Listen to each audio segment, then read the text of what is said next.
Hey everyone, and welcome back to another Shiny Side Out with Dave. And Mackie. Lucky he's not muted. Live, live from the Sydney studios. We're one piece of the puzzle on Revolution Radio on freedomslips.com. You need to listen to us. You really do. Comcast, guys, Icecast, TSL. You get on there, you listen, right? YouTube, follow us, it's all good. Join us on air by joining us in the chat room. Follow us on Twitter, YouTube, and Facebook to get updates between shows. And check out our website for up-to-date guest information, guest bios, and previous shows, including the notes. If you're in the US, you may call in during the show to give us some information, lend us a hand, maybe correct us even on 347-688-2902. Or, if you have Skype, add Freedom Screen and dial us up. Hey, Mackie, how you doing? Dave, yes, you must listen. We have ways of making you listen. Nine! How are you doing, buddy? I'm doing pretty good.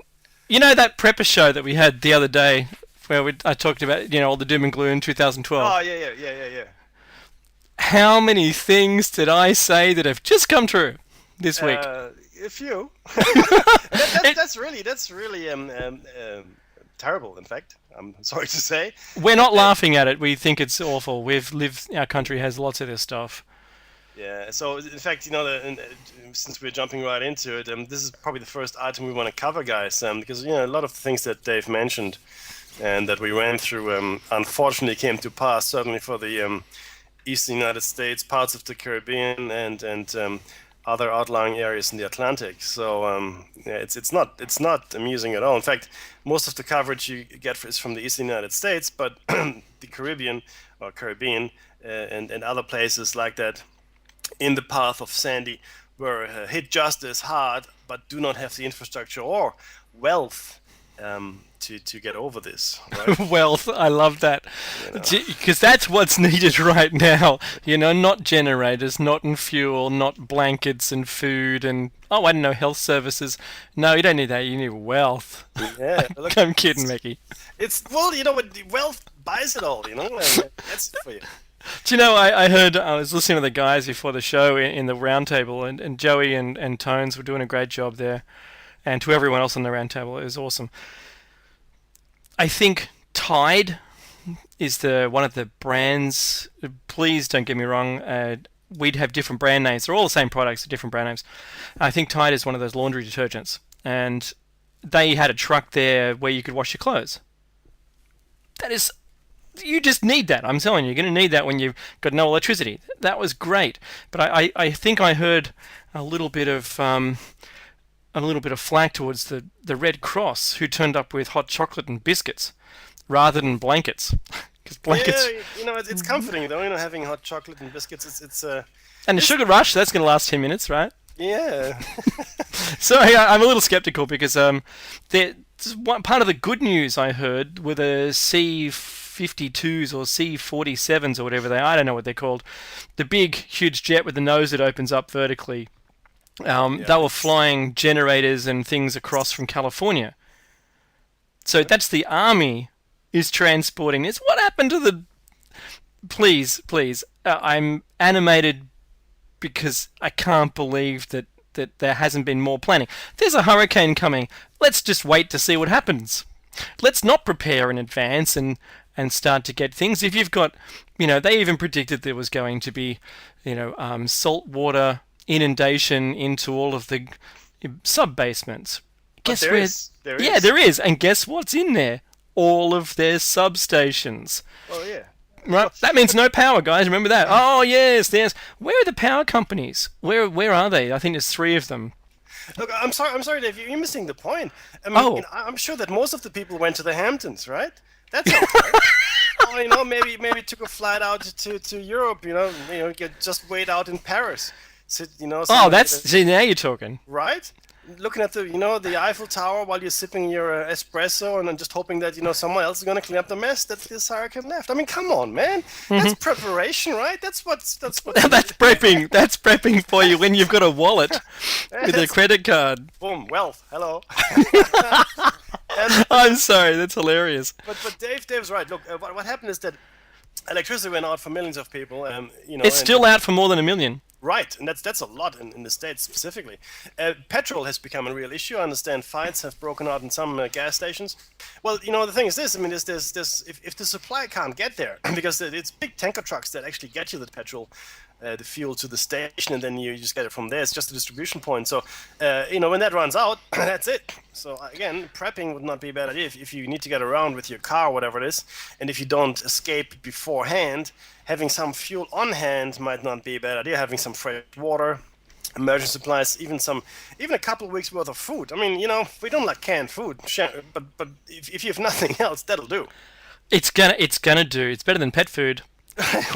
And some people may have been reduced to that as well. Yeah, Having said that, absolutely. though, it wasn't as chaotic as Katrina. Katrina. Yeah. Like in Katrina, some bad things happened. I don't think it was that bad. And I think it's probably a different kind of environment in New York than it is to New Orleans, potentially.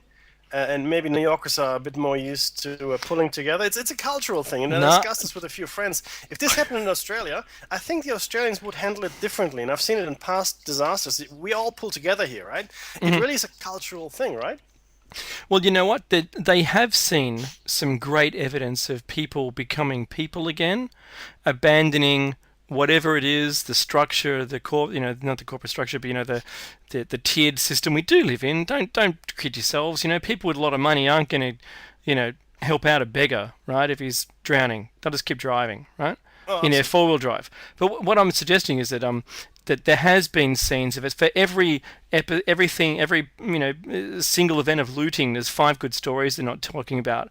There was a guy in an apartment block that discovered this old lady neighbor of his was still there. Surprisingly, should have left but didn't, and he was going down to the store and buying stuff for her. He gave up food of his own just for That's her. nice. That's nice. Right? And that's the kind of stuff that we should be doing. Remember, you make a community in what you've got. You make what you've got work for you. And But guess what? Guess what? the, If you're stranded somewhere, yeah, sorry, Dave. If you're no, stranded somewhere and you're away from home, away from your actual community, family, whatever, the people that are near you in this emergency situation, they become your community, right? These are the people that you need to rely on to survive. This is important to remember. There could be anyone from any color, any creed, any socioeconomic background.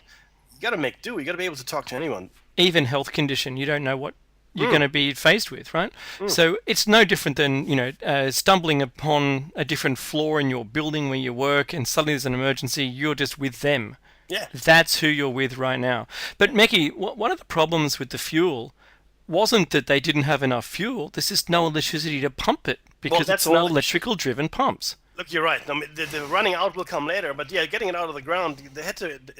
Well, in some stations I saw they deployed hand pumps. They still had some old hand pumps, and that's really pretty much all you can do. It's very difficult to get out otherwise. Yeah, siphon. Yeah, well, you could, and good luck sucking on that. Mr. Terwilliger, it's happening again. Um, so yeah, it's been a big week. Now I'm not going to get an election yet, right? But the hurricane on its own, I didn't make the predictions that these things would happen. I mentioned that these topics are. Remember those topics I read through? Those topics are things that you're going to need to consider. And you know what? All those preppers, good on you, man. You did a good job. We're not seeing you because you're bugged out or you've bugged in, Yeah. depending on what your situation is. You've got your backpack full of MREs or whatever it is, hopefully just canned food. It's much cheaper, as Hawk says, and I agree with. You've got your medical kit in case something happens because, you can't go to the hospital. I was watching during the hurricane that they were evacuating the hospital because they lost power. And here's people on dialysis and, like, I'm sort of kidding, but I didn't see this, but, imagine, an iron lung person coming out or breathing apparatus. I was watching a whole bunch of people that were infirm. Now, all my mind was going through is they're the first to go, right? Yeah. Your health services go. Remember, salt water corrodes. So all of the copper, and it loves copper, it goes green. It's great. Um, it's an oxidizing agent, salt water, and if you add electricity, that's a conductive material. Actually, you're creating electrolysis, which oxidizes even faster. Exactly. So the next best thing is once it all dries out, guess what you've got? You've got a humidity event waiting to happen. Just add humidity again, and you're going to have more electrolysis and more arcing. It's going to take 10 years for them to have replaced all that gear. Every copper cable under the ground. You imagine it. Only those people on Fiverr are going to be loving it. However, the stock market, all those data centers, because there's data in Yahoo. If you haven't got hands up, if you've received, I got my hand up. If you've received an email from Yahoo saying the data center is down, That's a big one, guys. That's massive. I want you to because those guys can't be down, right? yeah, exactly. Now this is one of those things we haven't seen something this large affect such a large part of the economic world. It just happened to hit dead on. I mean, it's a bullseye for the economic world. Do you think 9/11 was bad? This is 100 times worse than that. There are a couple of things, though, right? One, Dave. The first one is when was the last time a hurricane hit that far north? I think there was one in like 23 or something. Yeah, like that's a long time ago, right? So it's an unusual event to say the least. Secondly, and this is really where everybody needs to start thinking, what happens if this kind of event was multiplied by a factor of 10, 100, whatever, on a global scale? The problem with that is nobody's going to come to help you. I mean, right now, the people of New York, the people of the Eastern Seaboard, even the people of Haiti and the Caribbean and all that, they can count on someone to come and help, more or less, right? They're not on their own. When it all goes to the chute, then I was going to say was it a hen basket or something? yeah, in a hand basket, right? Yeah. No one will come. There's no 911, so there's 911, right? I'm talking about the emergency call. There's 311 for other emergencies. For you in Australia, it's 000. Or 112 if you're on a mobile. Correct. No one is there to answer it. That's my point here. So you have to be self-sufficient to some extent. And this week I've taken actually a lot of time out to talk to people about this, family, friends. Just have some water in the house, have some food in the house. Keep the door locked, and if you don't know, just for a few days, for a week or two, until the worst is over, whatever that might be, right? So just a little preparedness. So right now, you've got, it hasn't been turned back on again. We're still in a situation where it still could go anywhere. Remember you talked about the emergency services. So those few people that still had emergency services ability to, contactability, rang and said, and the news were reporting all those flames, and was it Sandy something? What was it called? That strip. Please correct me in the chat room. But that strip of houses, the 20 houses that were lost. That was in Queens. Yeah, it's called something. There's some name for that street or the area. Now, I watched the news, and the fire trucks rolled up until the water was about, I don't know, 2 feet deep in a fire truck that can go in about 3, maybe 4 feet of water. And it just stopped. And the guys just stood back and said, well, let's let this burn out, eh? Imagine if you're held up in one of those and suddenly your room fills up with smoke, or you've just gone to bed and hoping, it'll blow over tonight, it's all good, and you don't make it. Because I saw the results of, when the water subsided, there was nothing. It was like 4 bricks up off the ground where the water level was, and it's gone. It looks like someone's gone through there with a dozer and just mowed all the buildings down and taken the debris somewhere else. But there is no debris. So don't even count on, and we saw this here in the Japanese earthquakes, don't count on your services getting to you when there's an emergency. They most likely can't or no longer exist. Exactly, So please, when you're making your plans, when you're prepping, please take into consideration all of the news and update yourself with the news as your emergency continues, and change your priorities if you need to. I don't want to hear about anyone, that past event having died because they've gone, I'm going to bug in. Oh no, maybe I should go. No, you need to make that decision and need to make it as quickly as possible. Tones was very lucky. He got out. He bugged out to his mountain residence, Yeah, Not I heard really. about that. Yeah, That's yeah. cool.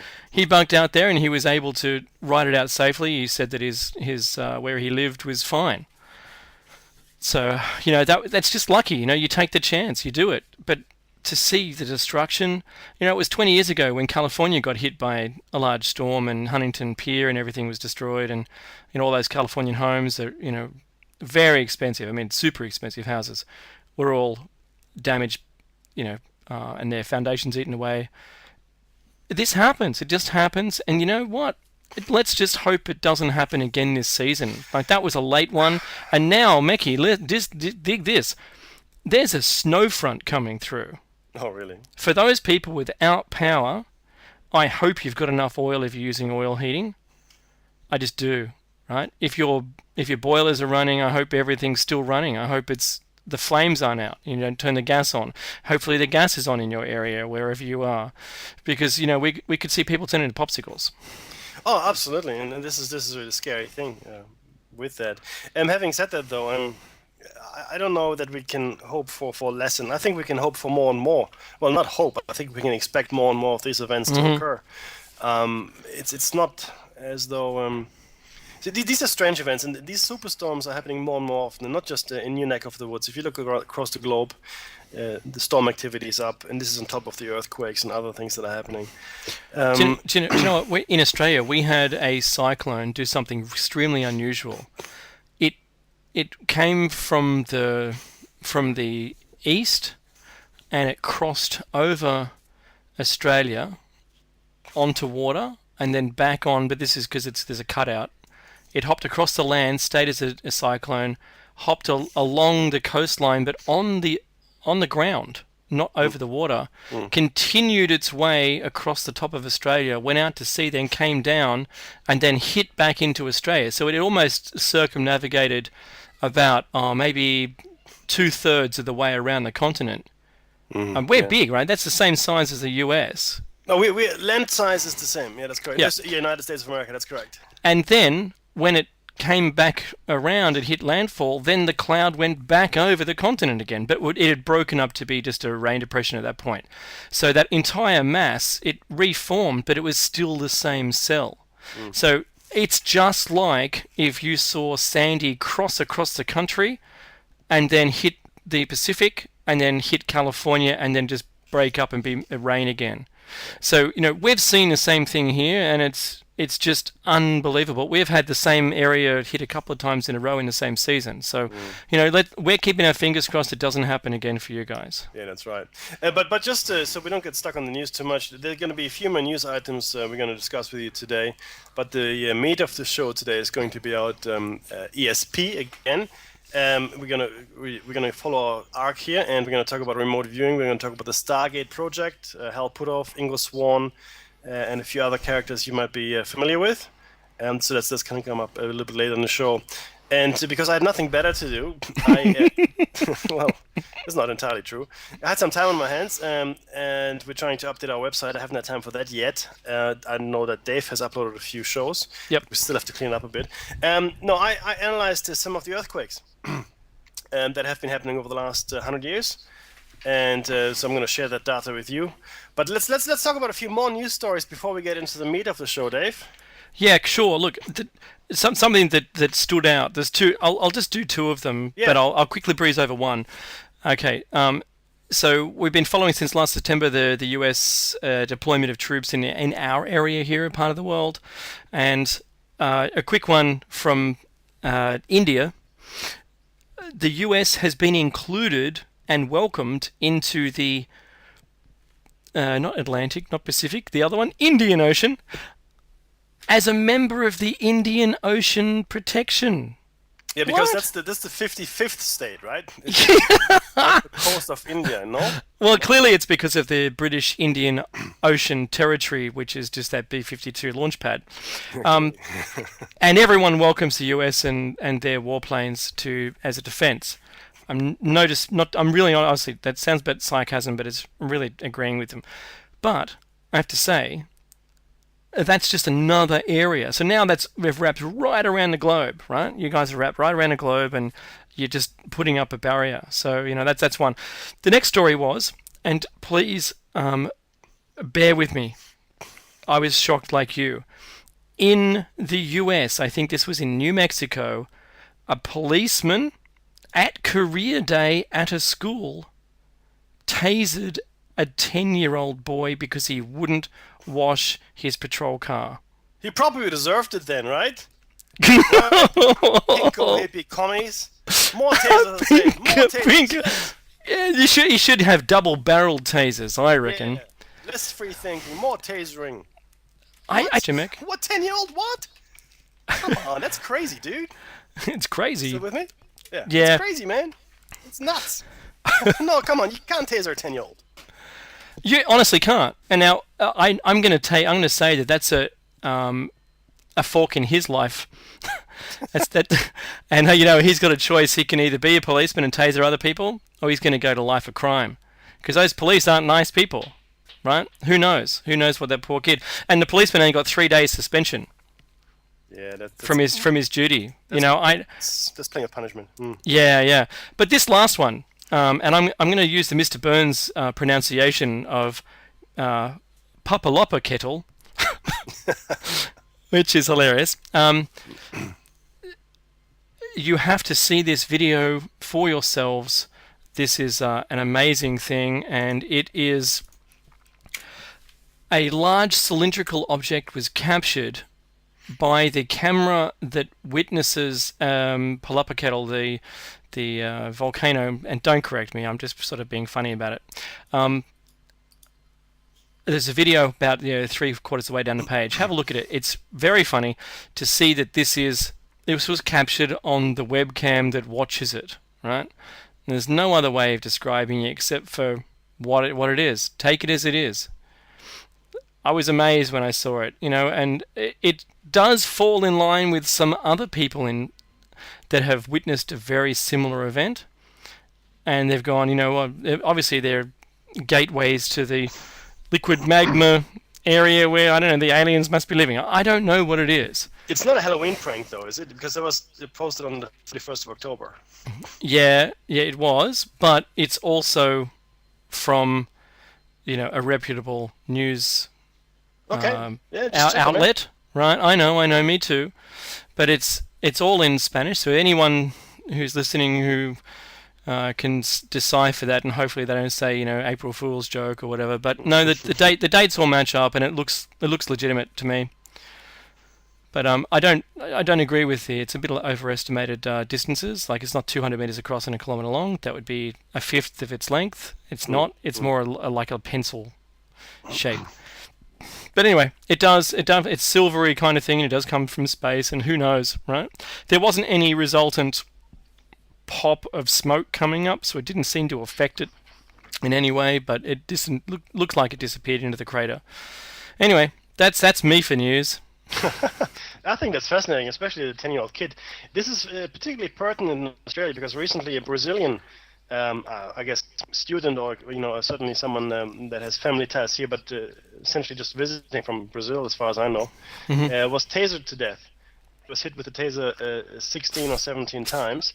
Oh, I thought it was 14. That's okay. Oh no, I think it's as high as 16. But 4 or 5 of those times was when he was on the ground with on his belly with handcuffs to his back.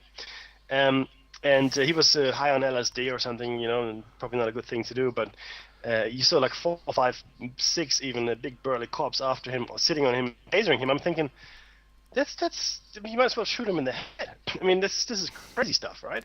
And there's now an inquest in Australia going on about the use of tasers, and a few times apparently, I don't know how many times, but it was used incorrectly. So that's really terrible. Well, the tasers have a camera in them, so they were able to review all the footage, and they didn't release any. Yeah. What a surprise. Yeah, hello. That's because they were standing on his head. That's it, yeah. But I mean, tasered to death. And the inquest to his death, the suggested method of death, or the reason why he passed away, was unknown. Yeah, he probably drowned or maybe fell down the stairs. He hit his eye on the cupboard when he was opening it. Yeah. That's what happened. Now there's something else. So a couple more well, one news story and then my earthquake activity. Cool. I watched recently on ABC, which is the Australian Broadcasting Corporation or company or whatever it's called, and not the American one. A Four Corners program. It's sort of like in-depth journalism kind of thing, which is actually interesting sometimes and informative. And they had a story on a multi and extended resistance bacteria. Now, these things are bacteria that no longer respond or respond very poorly to antibiotic treatments.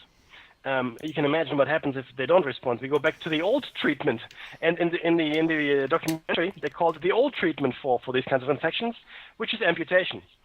So, Oh dear. yeah, no, there was a guy that had his almost entire bowel removed because he had a really bad bacterial infection, didn't respond to antibiotics. A young guy, maybe in his 20s, was probably holidaying in India, was hit by a train, and obviously there was an open wound on his leg, and that just wouldn't heal. So it kept, infecting, and there were these abscesses and whatnot. So they kept chopping off bits of his leg until there was really nothing left of the leg to chop off, and now it seems to be dormant. They're hoping it doesn't reoccur, the infection that is. Something that really worried me, though, for Australia, and this is for Australian listeners in particular, there is a strain of tuberculosis, TB, Yep. coming down from Papua New Guinea. And Papua New Guinea really is just a spit across from Australia.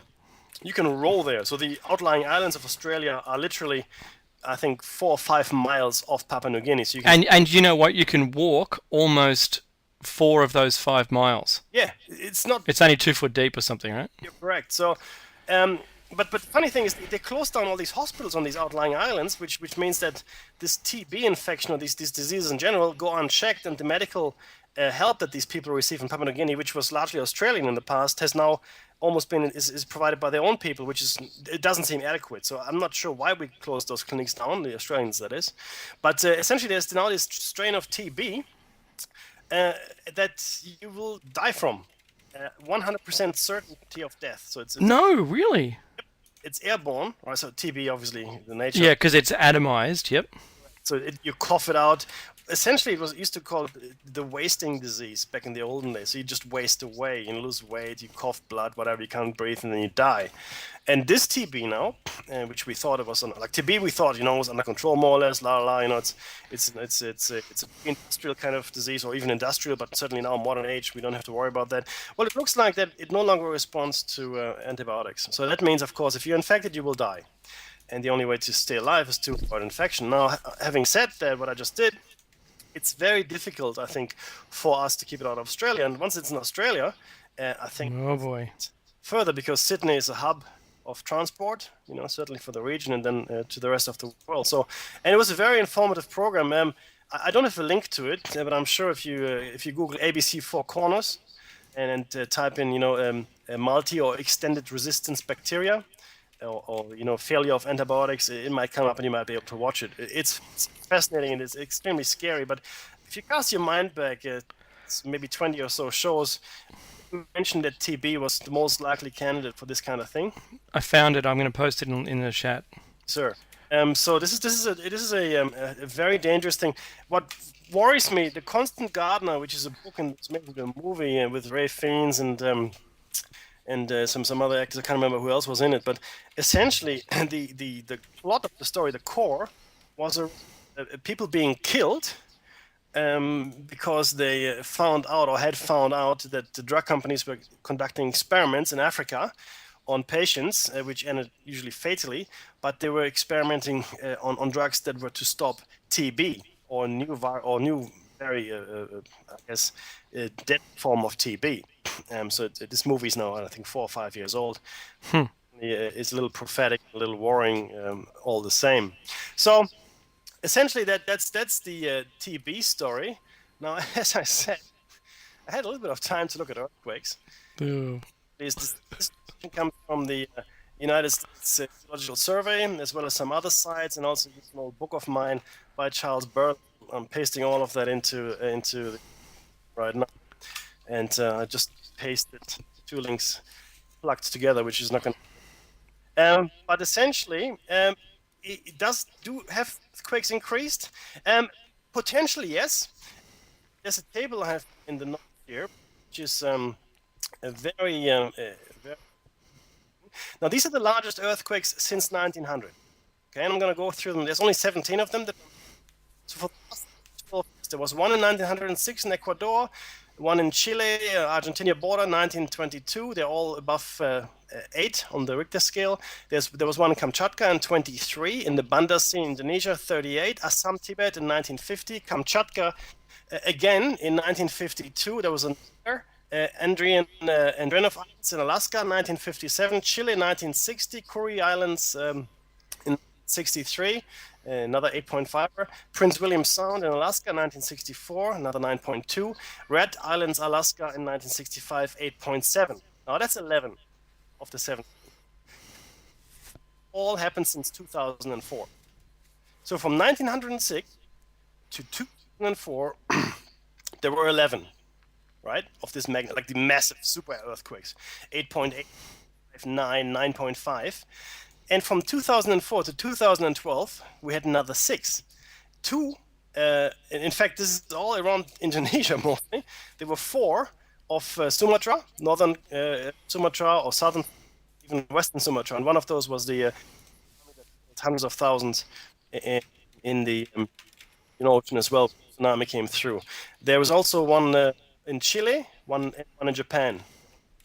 Okay, this one does the Fukushima earthquake. So, out of the 17 huge earthquakes since 1900 have happened in the last 12 years. All right. How many? 6 out of the 17. Mm-hmm. Now, this is so in 10% of the time, 40% of earthquakes have happened. Statistically, that would be significant. What about you missed the Canada one? There was 7.7 from last week. Just talking about the 8.8ers, like anything above 8.5. That's really? Oh, okay, cool. So these are the super earthquakes, all right? Mm-hmm. Having said that, there are lots and lots since 1939. Most of them have been measured, right to 2012, and the death toll is staggering. It's that we had from earthquakes since the early days, if you will. So how many people have died since 1939? Estimates. These are estimates, guys. So we have had roughly, and this doesn't count Fukushima, we had about 340,000 people. Sorry, that's not that. It's got to be 500 and 600. A lot more than that. Yeah. My Excel spreadsheet is screwing up. But certainly since 2000, let me just quickly do that. Since 338, 400,000. Oh, these are all wrong numbers. 1 million. It's close to 1 million that have died in 2000. Okay, 30,000 Indonesia, 2004. Again, Indonesia, 220,000. 2010, 270,000. So there's an inordinate number of people that have been killed in the past. Now you can argue that many people didn't live on the planet. That's correct. So there's a proportionate increase here just due to population increases. But I think there's also an absolute increase in casualties, simply because I think earthquakes are increasing. Well, the severity, the amount of earthquakes just in those magnitudes alone is warrant enough. And the problem is a lot of the earthquakes, and the list will be part of the show notes, guys. And this is really my list, so this is the only place where you've got a combined list from a whole bunch of different sources. Are the ring of fire in the Pacific. Mm-hmm. There's some others, of course. Oh, no doubt about that. But the ring of fire. So this is a bit of a boring trend for us, the way I see it. So that's my little round about the earthquake. So it seems as though the magnitude, if not the number, but certainly the magnitude or the number of high magnitude earthquakes is increasing. Okay, so total number of earthquakes maybe not, but certainly it looks like the number of high magnitude earthquakes are increasing. That could be different things. Maybe we're going through some natural cycle here. I don't know. It's possible. Well, look, if you ever, pardon me, if you're ever standing on a coastline and you're on a beach and you see a headland, think about what that headland used to connect to. Think about it. I'm with you. The continents used to be together. That headland has a matching point somewhere on another continent. And those have been mapped out. They've geographically and using rock types and rock stratum have matched them to other continents. Think about the kind of disaster you would have witnessed if you'd watched that occur. Hmm. Right? So, if you're talking New Madrid fault line, put some string there and put some pegs in the ground, and in a million years when you come back and you have a look to see where those pegs are now, you might find them in just different parts of the earth. Hmm. Just think about that. So, yeah, you know what? From time to time, the Earth's going through a lot of stuff, but I'm really seeing, and Mackey's brought this out. He said, and the data shows it. There are more earthquakes of a higher magnitude now than there have been in this last 10 years than the previous 10 years. 100. And last 100 as well. So the last 10 years have high earthquakes, or the same number almost, as the previous 100 years. Oh, okay, so it's been consistent for the last 20 years, but before that it's been a serious increase. No. So, okay, so from 1900, there were 17 high magnitude, and the last 6 have occurred in the last 12 years, in fact, the last 8 years. So the last 8 years account for 40% of those 17 high potency earthquakes. So you got like 90 years to account for the rest. That's what I'm saying. They're bunched up at the last amount of years. That's right. I'm saying, I'm agreeing with you, right? Statistically, they're up this end rather than in the past. And some people can argue that we didn't have as many sensors around the world. But thinking about it, a sensor in California can pick up one in Australia, right? You can pick up ones around the continent, around the Earth, and there were fewer sensors around the world, but certainly they'd still be able to pick them up. Because there's records of in China, the balls in the dragon's mouths. That was the original. However many balls fell out was how strong the earthquake was. Yeah, that's right. Remember that? You know that one, Mickey, don't you? Yeah. That's cool. Yep. So they used to be able to sense earthquakes in other parts of the world as well. It's a very sensitive device. So and they were recorded as well, and some of those records go back a long, long time. Okay. That's it on earthquakes, guys. Would be there. And this is again taken from the U.S. Geological Service government website. So we didn't make up the data. It's available to anyone. I've just rearranged the data to show it in a chronological order, not by strength. So it paints a more vivid picture, because on the website it's actually by magnitude. I wanted to know what the calendar distribution was. I wanted to know what the chronological order was. Righty-o. Dave, ESP, we had that about 3 shows ago, right? That's right. Hey, hang on. Yes, we did. I'm just doing remote viewing back to our show. Okay, guys. So ESP, because this is closing the circle. It's important that we talk about these extrasensory phenomena. And I'm going to list them, just quickly go through them again to refresh your memory. So we had sensory perception as TK, which is telekinesis. Essentially, moving objects that are distant from, and being just with your mind, not with some kind of remote control. Clairvoyance, which is the viewing potentially of the future, or having the third eye. It's called remote viewing, which we actually talk about today in some detail, because that's Project Stargate. Near-death experiences, which fall in this as well. Reincarnation is certainly one of those. Another show again. The Skinwalker Ranch phenomena. We've spoken about this before in a different context. It was dimensional travel, and then we're bringing it back again because it's a very interesting subject. Deja vu, when you think you've been there, but you haven't. Placebo, which is my pet peeve with the medical establishment. Trance state, as well as meditation. And I know that Dave definitely has a burning thing to say about meditation. We glossed over it the last time, But Dave, obviously, you want to talk about how meditation can alter your brain state and how Buddhist monks are different and all that to other brain people.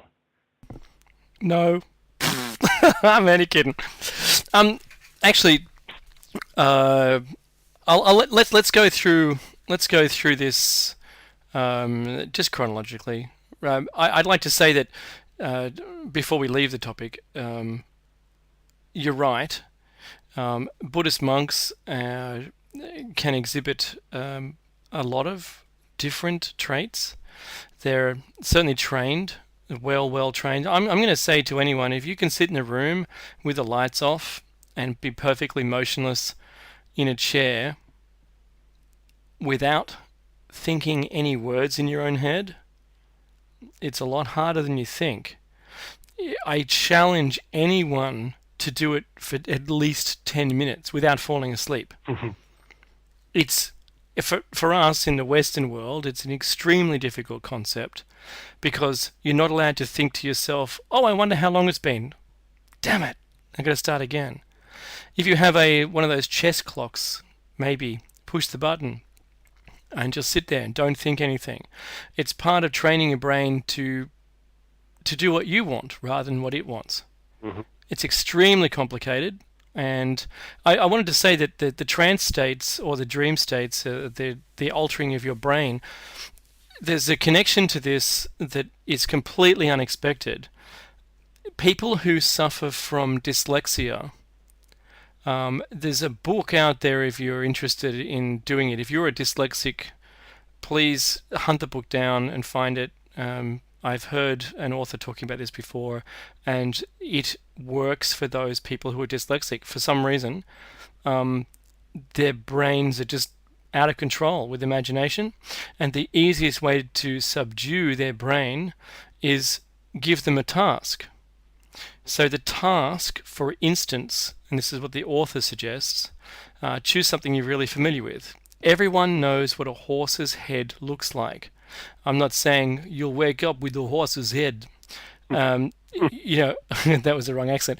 But you picture just the head of a horse in front of you, turn it around in 360 so you can see all sides of it. Now we're all familiar with what one would look like. Please do this exercise. You'll think it's amazing. Right? Imagine it is like a hologram and you push it through your head like it's a ghost image and make it appear behind you in one movement. Don't make it disappear then reappear. Make it actually travel through your head and to be behind you. Close your eyes and do this. Every dyslexic who does that task can then read perfectly normally. Really?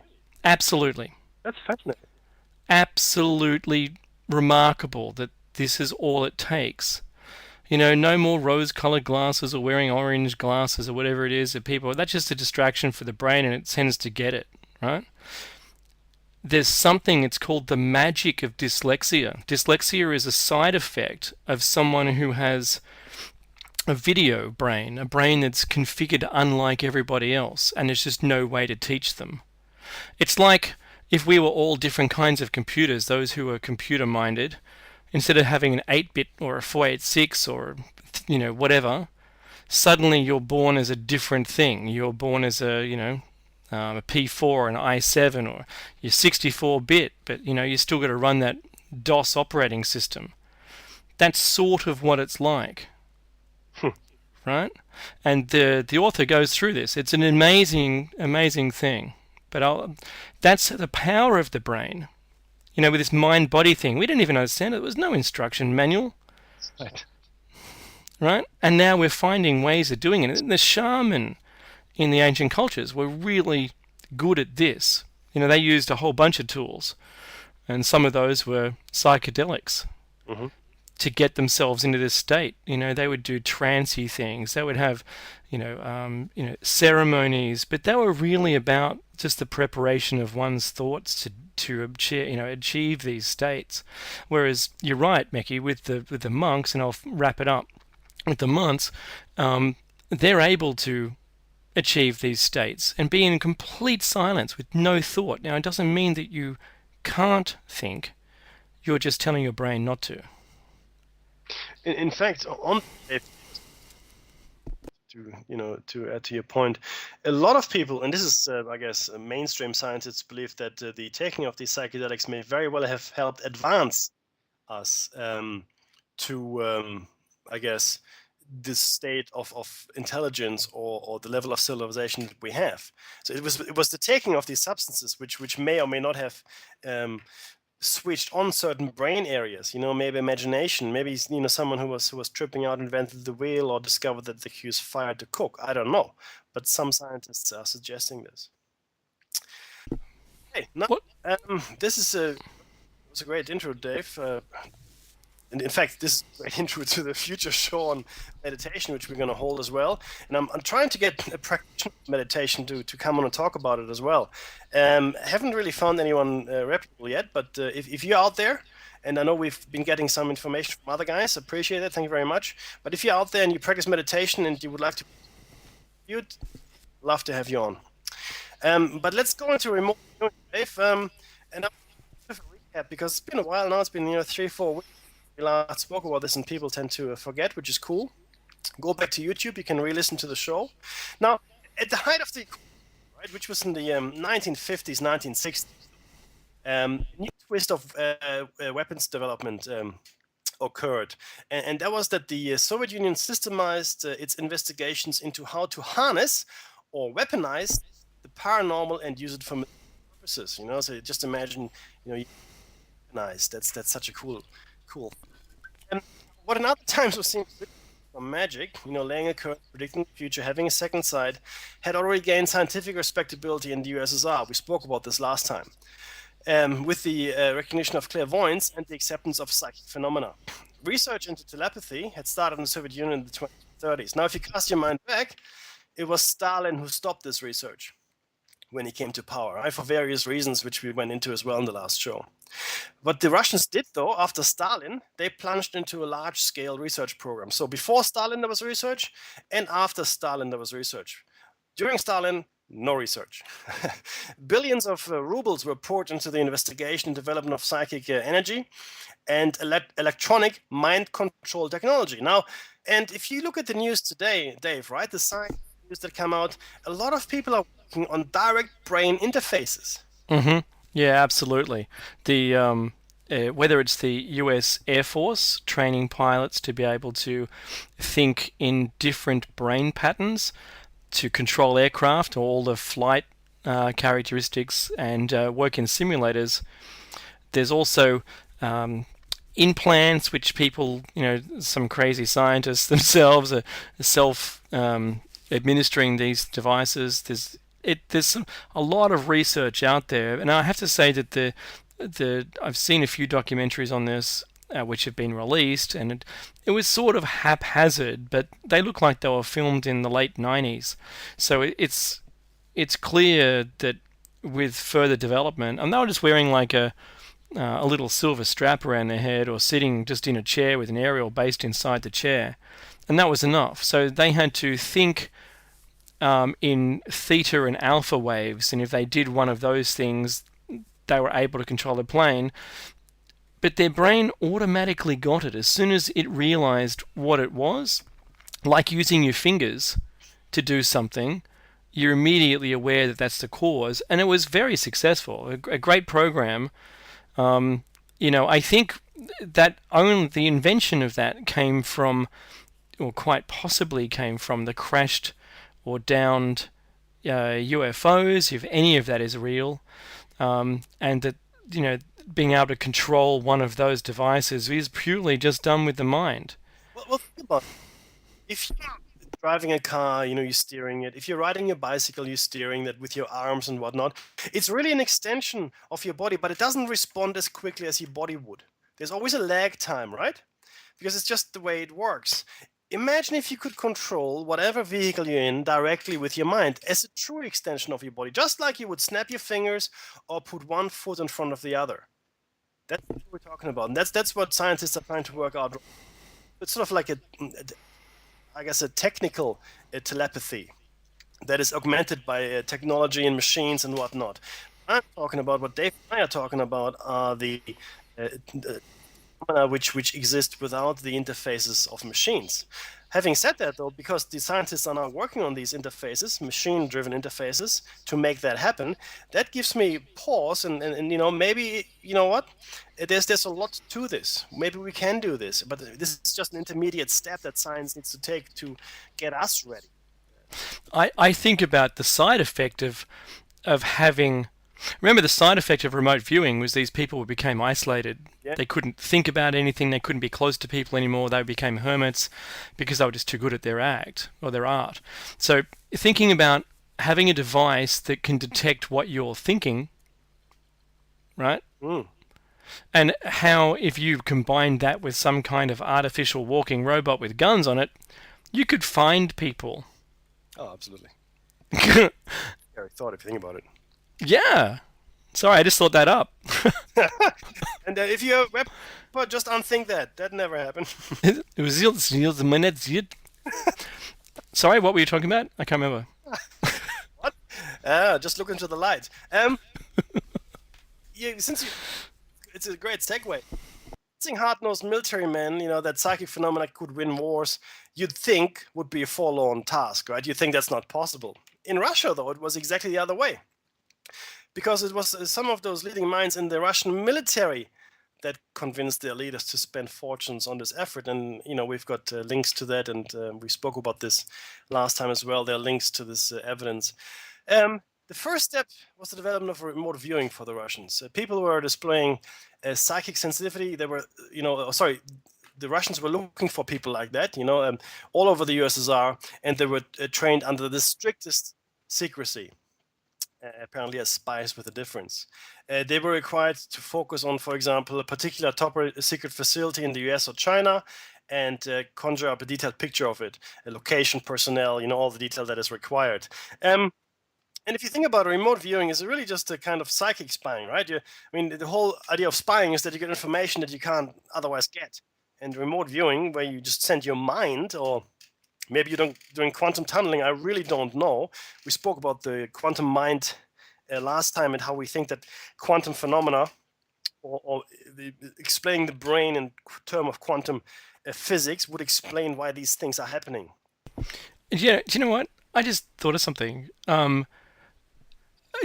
I know it's a little disjointed, but imagine if the aliens, just for instance, this thing we always wonder about. So, why would the aliens study us? Imagine if we were all online and we didn't know it, but we don't use it. They're going, why don't they use it? Yeah, right. Oh. We'll see you after the break on Shiny Side Out.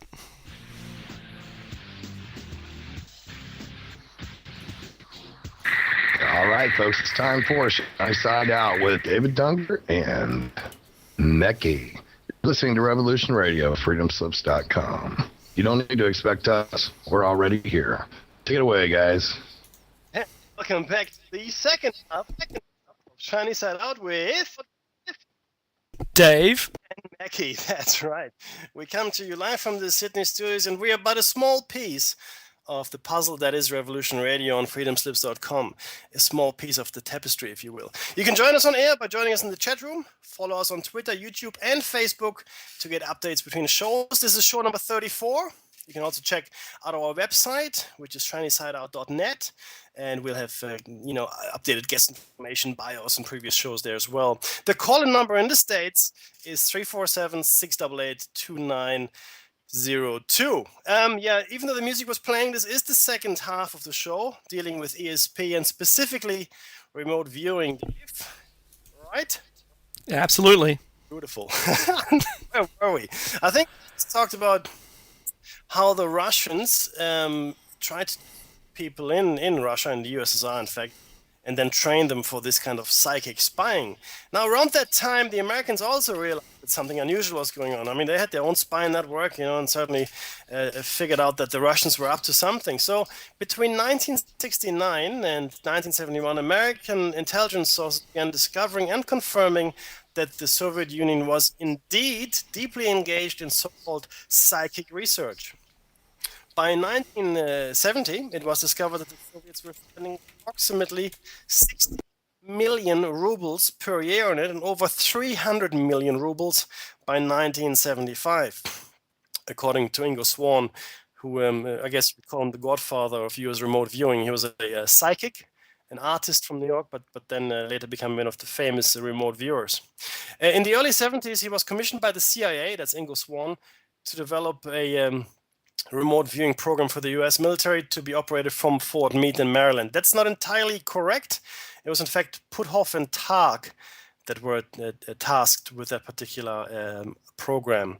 So, Hal Puthoff, born June 20, 1936. He's really the key to understanding the American psychic military program, if you want to call it that. The remote viewing and Project Stargate, right? Why is he that? Well, he kicked it off. So I'll come to it in a little while later, but essentially he was the person, together with Russell Targ, that set up the Institute for Advanced Studies at Austin. That was back in 1985. But before that, he was asked by the CIA, was actually co-founded the project by the CIA and the DIA, that's the department. Actually, what's the DIA? I'm not sure. I know what the CIA is. But anyway, in the 70s and 80s, he directed the program at SRI International to investigate paranormal abilities. And as I said, he collaborated with Russell Targ and studied Uri Geller, Ingo Swann, Pat Price, and Joseph McMoneagle. These are all names that should be familiar to you. And that was all the Stargate project. Now, Puthoff himself actually earned a PhD from Stanford University. So he's a respected scientist. He's well known within gravitational physics circles for his papers on polarizable vacuums and stochastic electrodynamics. All right, not my fields of expertise, but this is just to show you he was a respected scientist within his own field. And they are really examples of alternative approaches to general relativity and quantum mechanics. So he was very much interested in thank you, Dave, the Department of Internal Affairs, that's the DIA, a military. Oh, sorry. No, it's not. Try again. Defense Intelligence Agency, right? Yeah, that's better. Thank you for bringing me wrong. Well, I corrected myself. I'm sorry, I couldn't strike it out. I just fast enough. So essentially, he was a physicist, both interested in general relativity as well as quantum mechanics. He and Targ became convinced that Geller and Swann had genuine psychic powers. Okay, now he is a scientist. He's a Stanford-educated scientist who was asked by the American government to start the Stargate project. This is pretty heavy stuff. Okay? This is pretty important. I'm going to post a link to him there as well. And it's important because it shows that the American government took it seriously, just as the Russians did. Okay, they took this research very seriously. Puthoff has also invented and worked with tunable lasers and electron beam devices, concerning which he holds patents, and he is co-author with R. Pentel of Fundamentals of Quantum Electronics, published in 1969. So that's Hal Puthoff. He's the head, if you will. In fact, in 1995, the CIA declassified and approved for release documents revealing its sponsorship in the 70s of this program. To determine whether such phenomena as remote viewing and so forth might have any utility for the intelligence agencies. And that's pretty much how the disclosure began in 1995. That's how we know about these things. How did it all start, though, for these guys? All right, this is how it started. In early 1972, he was involved in laser research, as we mentioned, at Stanford Research Institute, which is now called SRI International, in Menlo Park, California. At that time, he was also circulating a proposal to obtain a small grant for some research in quantum biology. Fascinating stuff.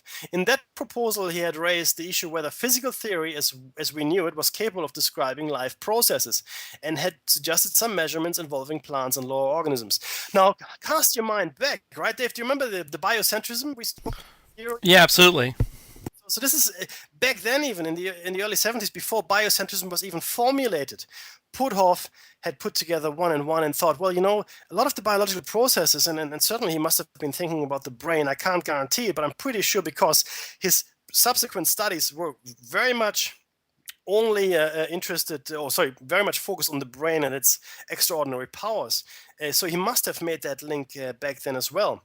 Now, this proposal was widely circulated, and a copy was sent to Cleve Baxter in New York City, who was involved in measuring the electrical activity of plants with standard polygraph equipment. A polygraph is commonly known also as a lie detector, but a polygraph just means a machine that measures many different things, right? So a polygraph that you hook up to doesn't just measure your heartbeat; it measures perspiration and other things as well. So that's why it's a polygraph, a multi-measurement tool. The New York artist Ingo Swann chanced to see the proposal during a visit to Baxter's lab and wrote to Puthoff that if he were interested in investigating the boundary between the psychic of the animate and inanimate, he should consider experiments of the parapsychological type. Now, in my earlier life, when I was a young chap in Germany, I wanted to study parapsychology. It's a fascinating subject and hasn't really gained the respect that it deserves in Freiburg in Germany. It's a fantastic university, and it's not really at all Ghostbusters material, right? This is serious scientific stuff of phenomena we're trying to investigate. It's difficult though, because the things you're investigating are inherently not empirical in nature. So bringing scientific method to it makes it very, very difficult. So part of the challenge of parapsychology is to come up with tests, and this is what Puthoff did here. So Swann went on to describe some apparently successful experiments in psychokinesis, in which he had participated at Professor Gertrude Schmeidler's laboratory at the City College of New York. As a result of this correspondence, Puthoff invited him to visit SRI for a week in June in 1972 to demonstrate such effects. And I guess he was just curious more than anything. The tests apparently were quite simple. The visitor simply, Puthoff and allies would just hide objects in a box and ask Swann to attempt to describe the contents. So it's a box with stuff in it, and Swann was asked what's in it. That's right. That's really pretty straightforward stuff, right? So, the results generated in the experiments are perhaps captured most eloquently by the following example.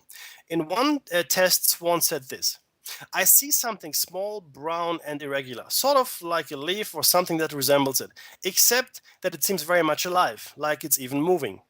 Now, the target chosen by one of the visitors turned out to be a small live moth, which, if you look at the description, that's pretty close. So that's a pretty interesting pickup by Swann. Now, not all responses were that precise. Okay, nonetheless, the integrated results were sufficiently impressive, and I imagine they employed some kind of statistical measuring process at this point, that in short order, an 8-month, $49,000 biofield measurements program was negotiated as a pilot study.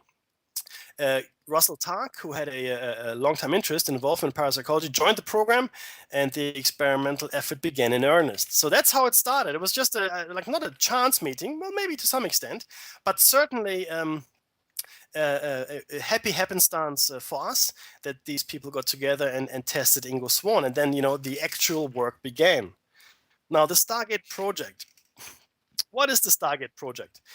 It was the umbrella code name of one of several sub-projects established by the US federal government to investigate claims of psychic phenomena with potential military and domestic applications, particularly remote viewing, right?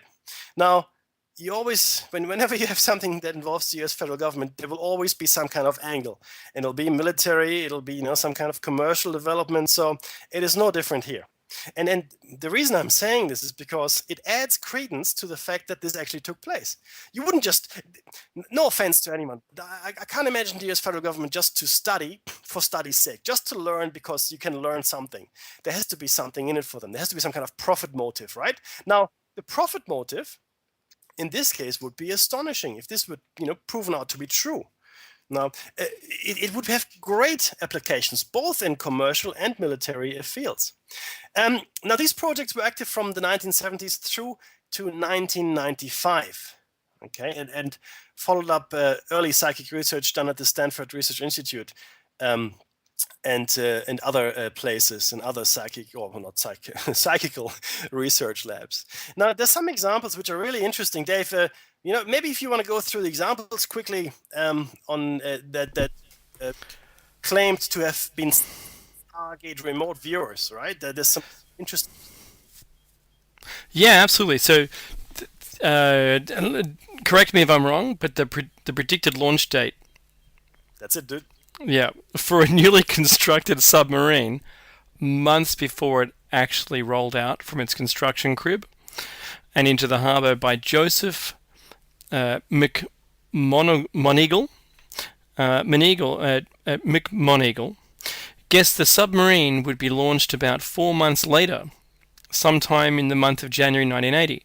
Satellite photos confirmed this in mid-January 1980, according to Paul H. Smith. McMoneagle predicted several months in the future. I mean, that's pretty good. I mean, that's not clairvoyance, I suppose. That's being psychic. Remote viewing, maybe he saw a calendar, maybe he saw the sub, maybe he saw, I don't know. But that's confirmed. Yeah, no, absolutely. These are claims that 100%. The predicted release, there's another one, the predicted release of a hostage in the Middle East and a correct description of the medical problem precipitating his release. That's pretty awesome. The information was provided 3 weeks before the hostage takers made their decisions.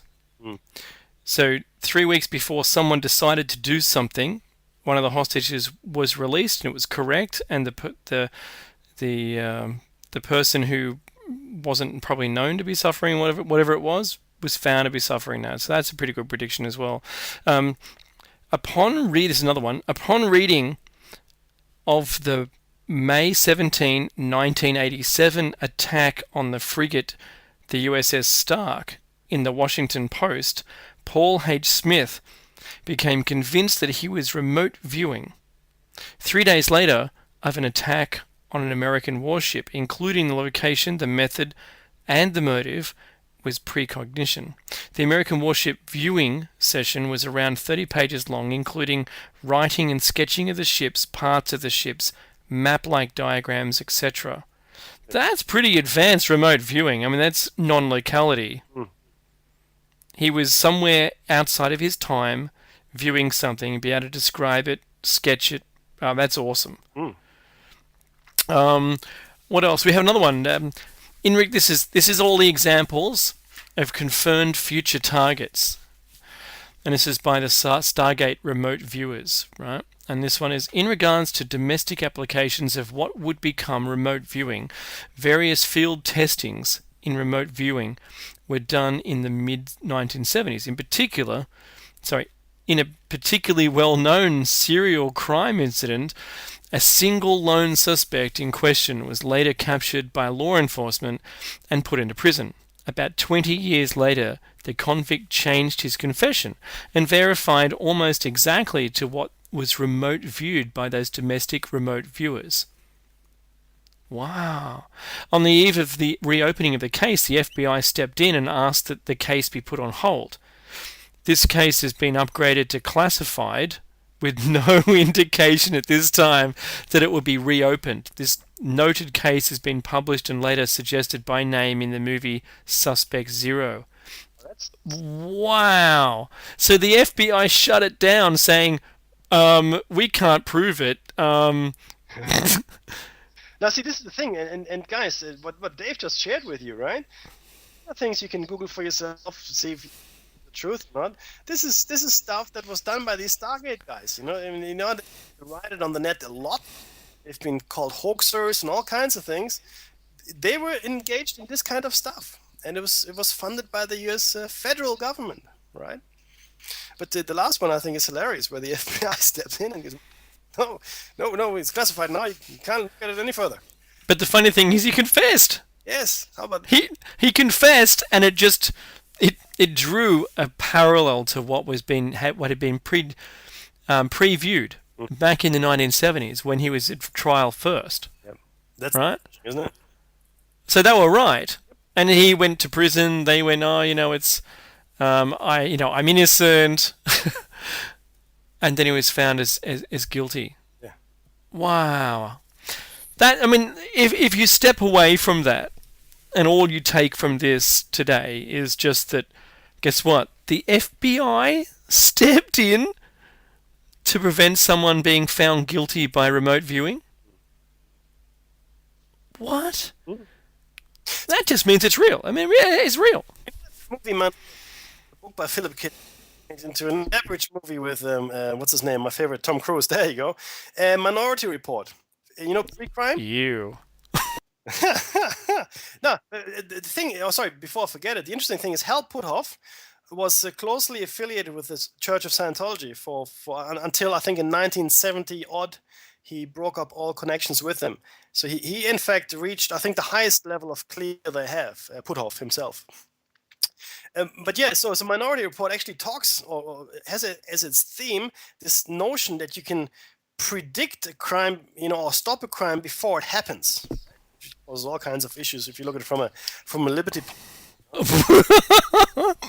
I'm sorry, a liberty. As soon as you said those words, my brain is swimming with you can't arrest someone before they've done something. Can you? No.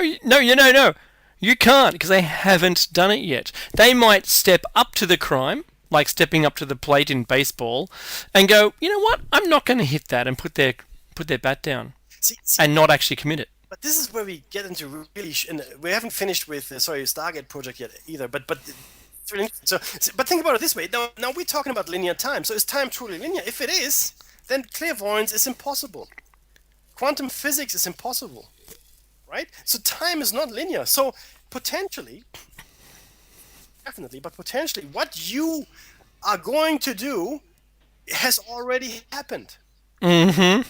Right? It's a mind bender. I get it. So doing something before you do it, because you will do it, is really crazy, because you will then not do it, but because it's been stopped before you could do it, because you will definitely do it.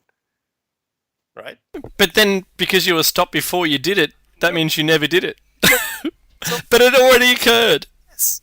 And will all so see. This is when it becomes, they talk about this superposition, right? In a superposition in quantum physics, every possible event exists or coexists until it collapses into the observed outcome. So all reality collapses into just what actually happens. But at the point before it collapses, everything is equally possible and equally likely, right? Schrödinger's cat experiments is illustrating this very nicely. So you just don't know, until it happens, because everything is equally likely. You don't know what's going to happen. So our free will, to some extent, comes into that. So I do believe, however, that our mind somehow, not in the current imprisoned state, but in a free state, supersedes our physical reality. Right, that we live in. See, I don't think in a higher state there are these paradoxes. I don't think anybody argues about linear time and what happens and what doesn't happen, and it didn't happen before, but it didn't happen because you were stopped doing it, but you definitely did it, so you're going to jail. So it's a whole kind of. Right? There's not a jury in a country that wouldn't convict you of something you haven't done yet. But yeah, look, and this is really becomes very difficult, and certainly for law enforcement agencies as well, because believe it or not, this is not just in the United States, but in a number of countries, and we'll try to get some more information on that. The psychics are being used in investigations. It's not just a clever TV show. People are being used to find bodies, to look at loved ones, to even remote view or touch things and to see what happened. Particular time. I've got something to add. Because my dad was a policeman, he always said to me, no matter how bizarre it seems, use your hunch. Mm-hmm. Now, the hunch doesn't have to have made sense. Basically, he says, by saying that, it's use your intuition, think about it, but don't look at the evidence, and you'll come up with the answer, which is basically a form of meditation. Yep. And clairvoyance. Absolutely. On that, Dave, a lot of people talk about intelligence and research into intelligence and what is the next evolutionary step for human beings. A lot of those guys are now coming to the conclusion, really, you know what? Intelligence has gone as far as it can, logic and rational thinking and all that. Maybe the next big thing is intuition. Just knowing. Just having that feeling, the gut feel, just knowing what is right, what is true. And quite a few of us have that, but we tend to ignore the inner voice, right? The little gut feeling that we have. No, it doesn't make any sense. Gut feeling. No. We should go more with our gut. We should go more with our hunches. And Dave, what your dad said, right? I mean, an experienced person in his profession, and he says, well, it's the hunch that you should go with, guys, because it's usually right. Yeah, absolutely. And you connect this also to women's intuition. If you've ever been with your significant other at a party and your partner has said to you, stay away from that person right there, they're bad news, guess what? They probably are, even though they've never met them before. You're 100% correct. In my family, I've got ample examples, which I can't tell you because that would cause no end of trouble. Sorry to let that cat out of the bag. Suffice it to say, yes, Dave, 100% correct. If a woman says something, and then you should listen, because I think, and I don't know why, I really don't know why, but I think that women have a better antenna. They're more tuned in. I don't know what it is, but they seem to be more susceptible and more open to in fact be guided by their gut feelings than men are.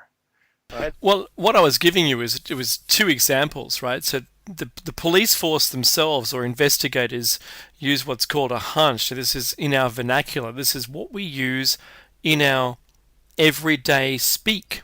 The other one is women's intuition. It's always been right, right? Those two things are so ingrained in our society. We have terms for them. And do we always take note of it? No, not really. It's that thing that I mentioned before. Maybe we are all online and we just don't know that we're online. Yeah, and too blinded by everything else around us to take note of it. And see, another thing is distraction, right, Dave? Think about distractions. All the distractions in your life, all the things that you rather do or could do, rather than sitting down for a little while and just thinking. Think about all the peoples that came before us. They didn't have all these distractions. They had the time, to sit down on occasion and just be and think and look at the sky and the stars and listen to the trees and all of those wonderful things, which we largely no longer do. Oh, I love this. I love where you're going. So, the powers that be, I love that description. It tells you nothing about anything, but whoever it is that pulls the strings or does whatever it is with our society, how much distraction do you think has been invented in the last 20 years? Dude, mountains. Oh, hang on, I'm distracted right now. I'm texting, or I'm on Twitter, or I'm on Facebook. I've got my portable devices. Now there's 5 different sizes of them. I've got my internet. We're talking on the internet. This whole thing, cable television, you name it, digital radio. All of these things are distractions away from us thinking and connecting to that QC or the GC, the global consciousness, quantum consciousness. Yeah, exactly right. You heard it here first. Well, not really. Not the. We have loaded our. I'll give you an example, right? And this is a simple example. You got a jar. It's a glass jar. It's 5 inches tall and maybe 10 inches in diameter. So it's fairly large, right? And all your major problems in life, they're the big rocks, right? Big, not just problems, but big important things in your life. These are the big rocks. The medium-sized rocks are the things, you better do, otherwise you get in trouble over time, but, they're not as important as the big rocks. And then you've got a whole bunch of sand. That's all the stuff that you don't need in your life. You don't want it. And, if you do want it, then you shouldn't. And, it's certainly nothing that you need or could make use of, and it doesn't add anything to your life. Most of us take this sand, like lining up for an iPhone. Nothing against the iPhone. Why would you line up for a phone overnight? It's a phone. Guys, wake up. Come on. So you take the sand, put it in your jar. Guess what? There's nothing else in that jar because nothing else will fit. It's full of sand. It's full of the stuff that doesn't matter. What you should do is tip the sand out, take the big rocks, put them in. These are the things that matter in life, right? Then you put, the smaller rocks in, and in the end, you get the sand to fill the cracks if you really have to. But we live in the sand. Our head is in the sand. And people ship more sand to our doorstep. You watch TV, advertising, it's all sand in your brain. That's all it is. It's sand in your eye. It's distracting. It's annoying. But you think you need it. You think you must have it. And it's really sad, right? So we're actually going somewhere with this. Dave is right. We could already be online. We just don't know it because we're not listening to that voice. We're not listening to our gut. Our gut feeling might be our connection to the quantum mind that is us. to the collective unconscious, the Akashic record. I don't care what you call it. I wish we'd just settle on an acronym. But it's different things. Well, not different things. It's different terms to different people, but they all mean the same thing. So that's really where we're at with this. So the interesting thing, though, is this: what we're talking about, Project Stargate. We've mentioned it in the past before. There's a book by John Ronson. He's a British journalist, and he's done quite a few interesting things. He's written a couple of very good books. One of them is The Men Who Stare at Goats. And The Men Who Stare at Goats deals exactly with this subject matter. He dives deep and he meets all the people involved in Project Stargate. He talks to them, interviews them. That book was then made into a very poor movie, a very, very poor movie with George Clooney. I think you're probably familiar with him. And it's just not worth watching. It'll rot your brain. Read the book. Do yourself a favor. It's not a novel. It's a factual book. And you will come across in that book a Major General Albert Stubblebine. I want to talk about a few of the people that were involved in this. He was convinced of the reality of a wide variety of psychic phenomena, and he was the key sponsor at Fort Meade. He required that all of his battalion commanders learn how to bend spoons, just the way Uri Geller did. And he himself attempted several psychic feats, even attempting to walk through walls. In the early 1980s, he was responsible for the United States Army Intelligence and Security Command, INSCOM, during which time the remote viewing project in the US Army began. So he was one of the major sponsors, Stubblebine.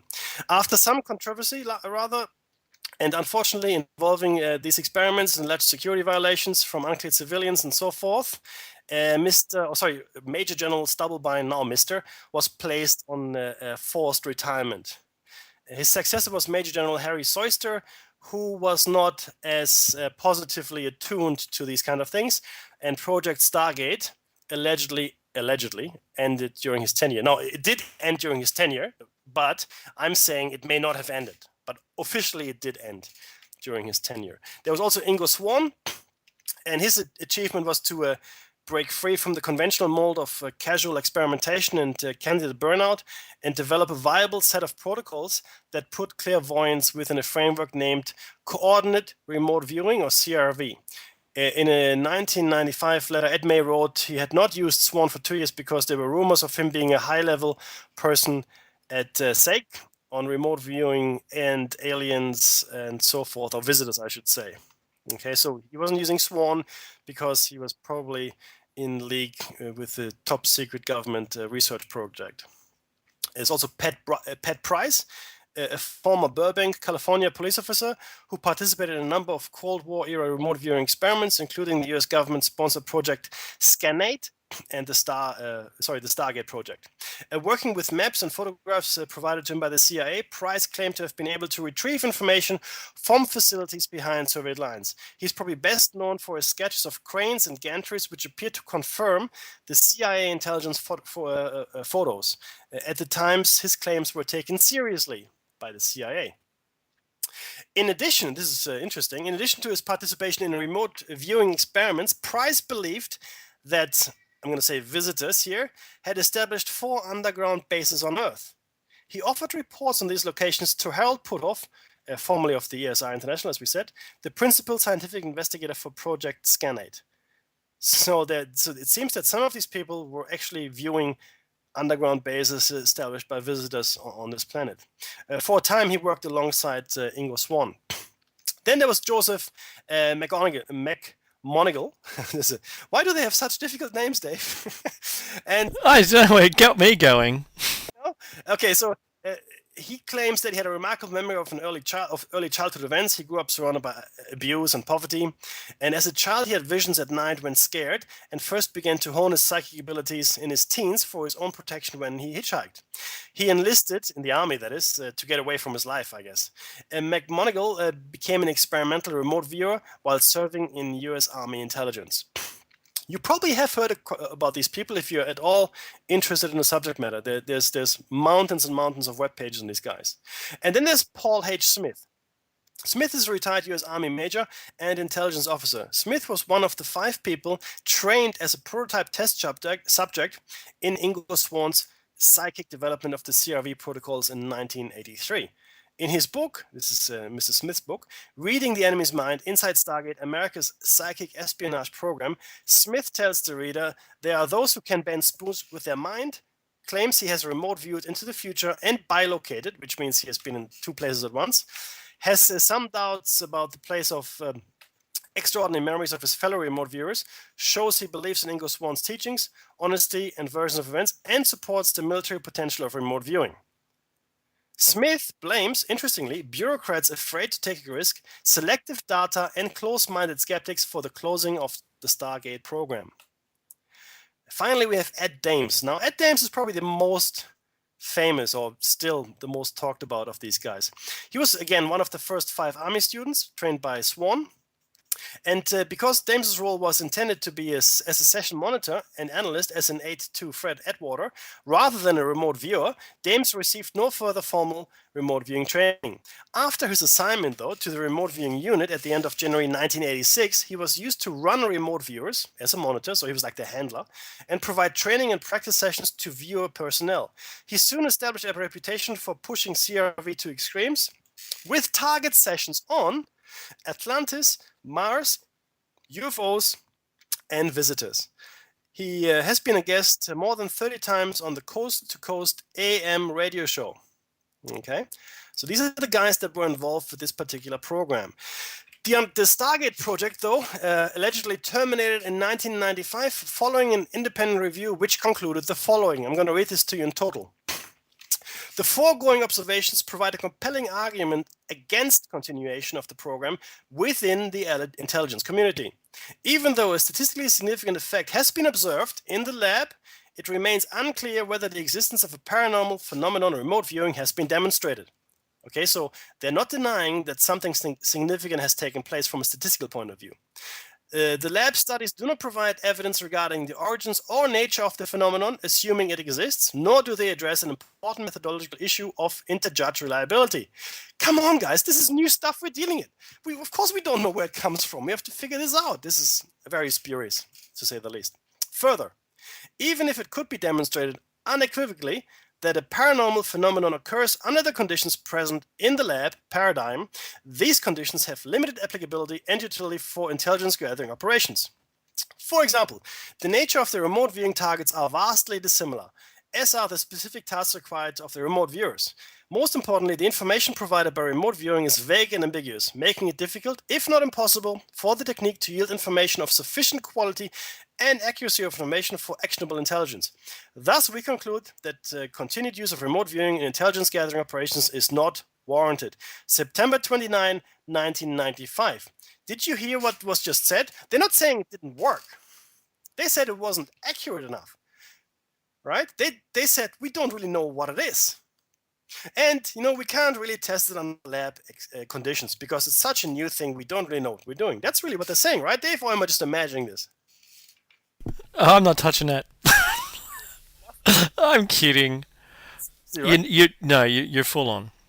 It's very sad that they didn't. I'm going to paste this into the chat room as well. You can you can have to read off yourself. So they closed it, not saying at all that it did not work. They just worried that they didn't know how it worked. It wasn't as accurate as they wanted it to be, and they couldn't, apply empirical, statistical, or empirical methodology to it. And fair enough, we've come across this before when it comes to quantum physics. You can't, if the experiment knows that you're observing it, right? It does something else. Double split, my favorite thing. Mm-hmm. You know what I mean? So, but yeah, it appears that in 1995 it was closed down. But by the same token, I guess the closing down has then launched, as it were, a disclosure project, if you will. It seems that back then the CIA has come clean with some information on the subject matter that we are now able to view. In fact, in July 1995, as we mentioned earlier, the CIA has declassified and approved for release documents revealing its sponsorship in the 70s, as we mentioned earlier.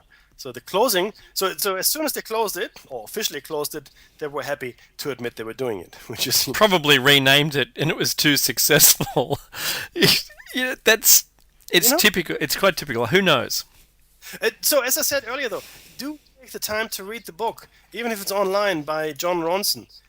Really, really good. I always get his name wrong. It's definitely John Ronson. Oh, sorry. Yeah, John Ronson. I got it right this time. Woo! I've got the book behind here name because I don't want to do the guy any discredit. Now, as an aside, others in the United States also became aware of the possibilities and dangers. In 1980, Colonel John Alexander wrote an article in Military Review, this is a respected Army journal, entitled The New Mental Battlefield. This article described remote viewing and suggested that effective mind-influencing devices were already a lethal reality. Okay? So not this is potential here, it's all something that we look. In 1980, he said they are already a lethal reality. The U.S. Army's partly classified fire area talked about crypto-mental technologies and the relatively unexplored and unexploited human technologies in such areas as influence, communications, thinking, learning, and stress reduction. Discussions in this area represent an excursion into largely unknown realms which appear to possess significant military application. This is in the 80s, right? Some 15 years before they allegedly shut down the program. So, in the 80s, we're not saying it's a potential for the future. We're saying it's a reality right now. So that's something to think about, guys. I remember talking to someone after a conference, and they said, I think it might have been Jim Mars. It wasn't Jim Mars. Who was it? It was the guy from who did the HARP investigations? Nick Hudson? Did he do the HARP investigations? And he said, it might have been Mike Rupert as well from Out of the Wilderness. I think it was Mike Rupert. He said, we already have the technology to rewrite your brain. And this would be coming out of this kind of research as well. We can wipe your brain and rebuild you the way we want to. And as we dive deeper into the subject matter, we'll be talking about the mind control, which is really just the next of investigation here. What compartmentalization, victims thereof, people that have multiple personalities forced upon them. And I think the Nazis were quite advanced there, so they probably brought it to the States back in the 40s and 50s. And I think we'll talk about, I think her name is Dakota. Could be, I don't want to lie now, but there's certainly a lady that has some horrendous stories. David Icke investigated some of it as well. But make no mistake, the next battlefield will be your mind, and it'll be for your soul. They will take the battle right to you. You can prep as much as you want. If they can invade your mind, if you don't have the defenses up, if so distracted by everything else that you don't even know you're fighting a battle for your mind, you've already lost. All the things we eat and then the things we're exposed to, the lethal radiation, the pollution, the food that is no longer actually any food. It's tremendous what we're doing to ourselves. And I think Jim Mars is right. In his book he wrote, how we're all turning into zombies. Well, we are. And it's a deliberate effort, I think. Whereas we have shown here, I think, right, that there's another way, that your mind is a wonderful thing, which can do amazing things, given the right training. Sorry, you're right, it was Nick Baggage. Thank you, Billy. It's in the chat room. And guess what? Billy Hayes is a huge HARP knowledge base. Awesome. Yeah, it's Nick Baggage. I was thinking about it. The conference was actually Mike Rupert who talked about the brain being wiped. But yeah, I saw Nick Baggage speak. This was probably 10, 12 years in Sydney at a Nexus conference. May have been Brisbane. Fascinating stuff. HARP back then didn't really mean much to me, but it was certainly a scary concept, to say the very least, right? So this is huge field. Sorry, for those guys of you that don't know, this is in Alaska. There's this massive field, and I'm talking about football fields of pointing to the sky, and really don't know what they're doing there. They're saying about some communications net. It's extremely low frequency. It's this, it's that. Don't know. It's an aerial farm. It is, but it's gigantic. And that's harp with a double A, so HAARP. And I think Nick Bage's book was this harp is not for any-" something clever like that. So yeah, that's fascinating stuff. Dave, I mean, this is amazing stuff. Really, it's true, right? I mean, what our mind can and can't do. Well, I don't think we've seriously touched the bottom of the barrel with this. I think there's so much more info out there. There really is. 100%. All we You know, if sorry, Mickey, to cut you off, but if we find out that telekinesis is real, and that movie that I recently saw with the people who were classified as TKs, which one was that, Mickey? which movie? Oh, the sliding movie where the people could jump, the jumpers. Looper? No, not Looper. Oh, Looper, yeah, Loopers. Jumpers. You're, I think, Jumpers. I thought it was called Loopers. Anyway, it doesn't matter. The people were Loopers, and in there, it's not that far in the future, maybe 10 years, I don't know. And people could, mess around with a coin elevated off their hand or whatever. They were TKs, telekinesis people, who for some reason just started to exhibit different qualities. In science fiction, we have a lot of this. People who are just, mutants, or suddenly, they changed and were given certain attributes. There's all of the superhero kind of people in the films, and the who is it? The Australian guy that got the metal claws off the back of his hand. Come on, help! Wolverine. Wolverine, right? So yeah, from it. It's in science fiction. Sorry, my brain. I'm not configured for movies, but it's out there. This stuff is there. One of my favorites was the greatest American superhero, a hapless, bumbling guy who found a suit delivered by aliens and put it on and was suddenly able to do all this stuff, but he lost the manual. Hilarious stuff, but really, was that a programming technique for the masses? I might talk about this with Seth and see what his take is, because I think the Monkees had that song about Jean, wake up sleepy Jean. Oh, what can it mean to a Dame Dream believer and a homecoming queen? Right? Wake up sleepy Jean. Now that sounds like a call for our DNA to get woken up. It might very. And just to show on that as well, guys, because some people believe that our DNA, such as it is in its physical state, is actually connected to a higher spiritual DNA, which may exist in some kind of holographic or higher realm, right? That's sort of our antenna. So DNA is, by some people, viewed into the next one. So you don't want to mess around with that too much, potentially. But yeah, sorry, just to correct myself, it is in fact the Looper movie, and the people in there's a whole generation of people that had these TK powers, right? That is exactly in the near future. It wasn't Jumper at all, which Jumper in fact was a terrible movie. I agree there. I did see that one too.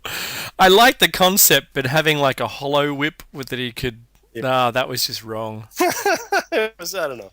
Really? It's movies. What can you do? I mean, really? No, Looper. No, it's funny, crazy.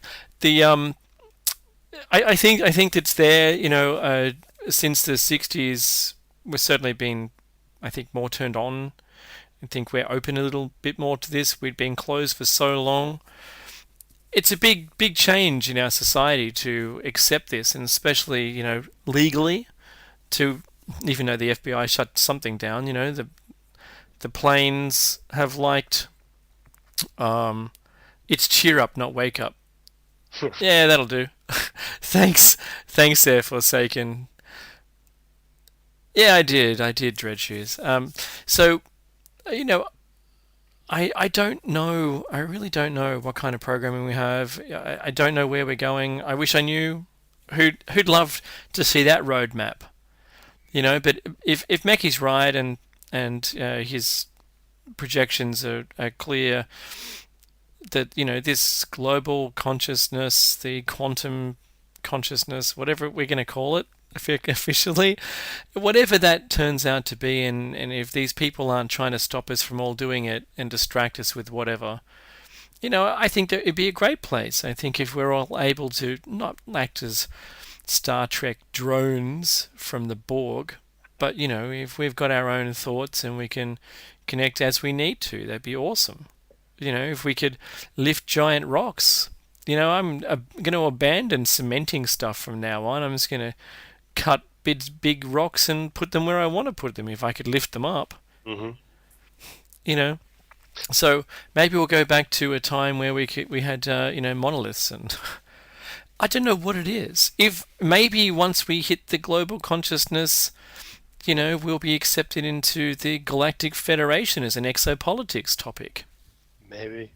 The thing is, a lot of people, when I say a lot of people, there's about 1 billion, believe that, in fact, this is exactly what's happening. We, from a higher state of being, we have devolved from a golden age where all these things may have been possible to us into the current dilemma we're in, right? And I believe that's probably true to some extent. I also believe, though, that more than a devolution, this is a prison. We are deliberately imprisoned into these heavy flesh bodies that limit our mind, our imagination, our capability, our dreams, our potential. And I think we're nowhere near where we should be. So we get bogged down in all these petty little tribal conflicts, which are really meaningless if you think about it, right? Does it really matter if someone took your parking spot?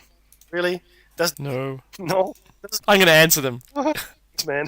Doesn't matter if they bow east to Mecca or have make the sign of the cross or or wear different colored hats. It doesn't make any difference.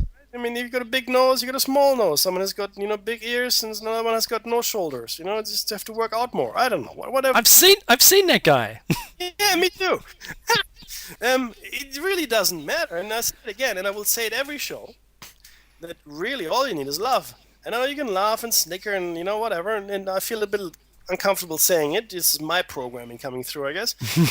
All you need is love, not physical love. Again, I don't need to stress this, but charity, caritas, like love for your neighbor, and compassion, and sympathy, and empathy, and all of those wonderful things, right?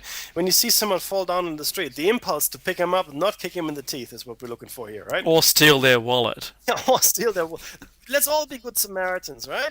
And let's remember the story. This is poor dude. He got beaten up, he got robbed, and take all his clothes. He's naked in the desert, bleeding. And they all kick him as they come along. No one helps him until this guy from Samaria comes along, the Samaritan. And he says, I'll help you, right? And he helps him, and he looks out for him, right? He doesn't have to. He's a different kind of person. It's not his countrymen, they got nothing in common. But there's a guy in the desert, naked, bleeding, and this guy comes along and helps. And I hope that most of us, in a similar fashion, I certainly, if I was naked, bleeding in the desert, would like for someone to help me along. I'm not going to ask how you got there, but that was one wild night. Oh yeah. but no, you're right. You're right. I'm a helper. I just can't help it. I have to do it, and it's part of the community. We need to do this. One day when you've got a common enemy, yep. And Reagan said this, a common enemy will bring people together, and it does. Whether it's the weather, Mother Nature. We still call it a female reference. Whatever it happens to be, people will get together and they'll group and they'll form, they'll weaponize themselves against the enemy, right, as a group. And I look, if in a full circle, if that, happens because of, famine or is it, natural disaster or whatever it is, health reasons, if we have this TB epidemic that spreads the world, whatever it is, we're gonna do what we can, and we're people. We can't survive on our own. And what are we made to do? Not live on our own, but to, have someone watch your back. Yep. We don't have eyes that do 360. We need people. We need a community. As human beings, right, we crave and communication, and validation, even to some extent. That's not a bad thing. It's not a bad thing to need validation because it puts you firmly into this world. And it doesn't matter what other people think because we are all connected, right? If you take the Big Bang literally, we're all connected. Quantum physics is showing us one thing, and that's the interconnectedness of all things. Okay? If there was a Big Bang, right, the logical conclusion must be that we're all entangled. Mm-hmm. It has to be, right? The photon experiment proved that. Nothing else is possible. Right? We just have an illusion of isolation and being separate, which I think is deliberate. It's a fostered illusion. People that kind of thing to keep us in our place with the mushrooms in the dark, being fed whatever mushrooms eat, and we all know what that is. Yes, that's true. Right? So, and this is really what this is all about. I mean, we can talk about interesting stuff all the time, what we hope we're doing, but you have to connect it, guys, right? You can't just look at these shows in isolation. You can't look at the things we talk about in isolation. Everything is connected. There's no single conspiracy we are focusing on here. No single theory, no single thought, no single approach. In fact, if you want to bring us approaches, we'd be more than happy to consider something we haven't mentioned yet. Right? Because it's all connected. You can't look at this in isolation. It's all one big tapestry that we have to become aware of.